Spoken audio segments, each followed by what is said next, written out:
Is our financial system currently broken? Let's ask Robert Kiyosaki, the author of the best-selling personal finance book, Rich Dad, Poor Dad. Robert, welcome. Good to have you with us. Do you see the banking system as broken? Are you worried about the safety of your deposits? I would be, yes. This here is paper. I don't trust it. And so, but not trusting the paper value of paper money is a separate matter from whether the banks are stable and solvent, right? That's correct, but the whole system is in trouble. My biggest concern is that inflation is now systemic. And when Powell said it's transitory, that was a lie. When Biden took the Keystone XL pipeline offline, oil went from $30 a barrel to $120 a barrel. That was inflation, not the printing of money. And so this thing here became less valuable. And that's my concern. So, I think inflation is... I went last night and bought milk. It was $7.59 a gallon. Did you go to King's again? I did not go to King's. I went to, where was I? Stop and Shop last night. So at any rate, these are high prices and they are systemic. I take your point there. Is the Fed doing what it can, in your view, or is there a different way to combat inflation? Well, I always say it's not what the Fed's going to do, it's what are you going to do? And so I always talk about the 4 Gs that I've been investing in for most of my life. The first G is gold. This is gold, and then this is silver here. And I stay away from the SLVs or the GLDs. I want no counterparty risk. I want the real stiff. The other thing I'm investing is ground. I own apartment houses. I'm glad I'm not in office buildings or commercial real estate. And then gasoline. Gasoline, the greenies hate the thing, but that's how we fly our planes and stuff like this. And then the last one is food. I invest in cattle and food.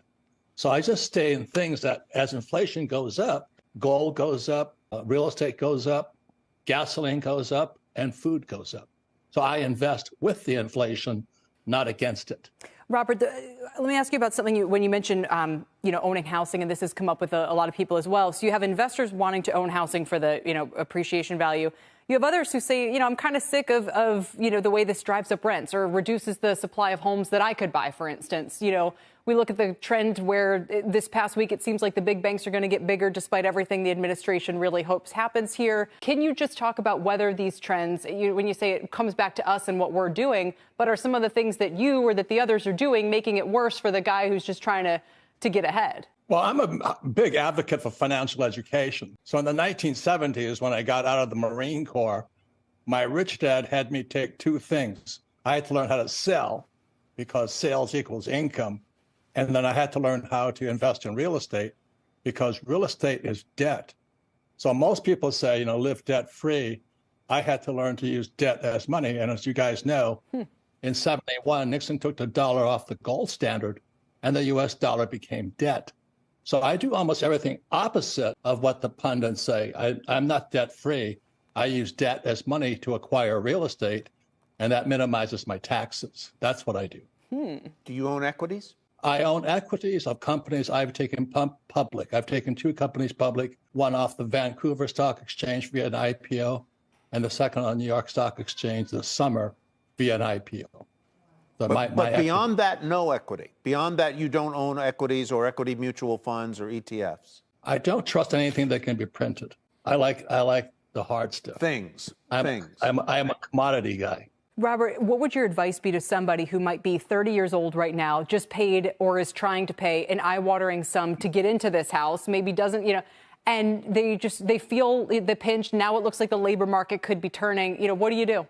Well, real estate's dependent upon jobs, as you know. So I'm a little bit concerned about the number of layoffs coming in the tech industry. So I'd be very careful about jobs. I live in Phoenix, Arizona. That's why Taiwan Semiconductors moved here. So our job market is really strong. So the first thing I say to young people is I would take a real estate investment course. They don't cost very much. Even now, with real estate prices where they are, you think that's still the right thing to do? I love crises because when crises come in, prices are low. For example, after 2008, I borrowed $300 million to buy some of the best real estate in the world. But in 2023, real estate prices have pretty much doubled from '08, don't you think? I think they're coming down also, but I would take classes on real estate before you do it. The reason is real estate is not liquid. See, a stock is liquid. If I buy Apple and I don't like it, I can sell it that night. I buy a house or something, I'm stuck with it for a while. So I highly recommend more illiquid the investment, the more you have to be competent and study and have good teachers. How do you separate the good real estate classes from the scams? And there are a lot of them. If you could answer that question. So I always look for the people. I get into fights on YouTube with some of these real estate guys who are promoting what I consider very risky investment strategies, especially in real estate. I'll say it again, real estate is illiquid. This is as liquid as it gets. Stocks are liquid, so you can get in and out. But the moment you go into real estate or you start a business, you're illiquid.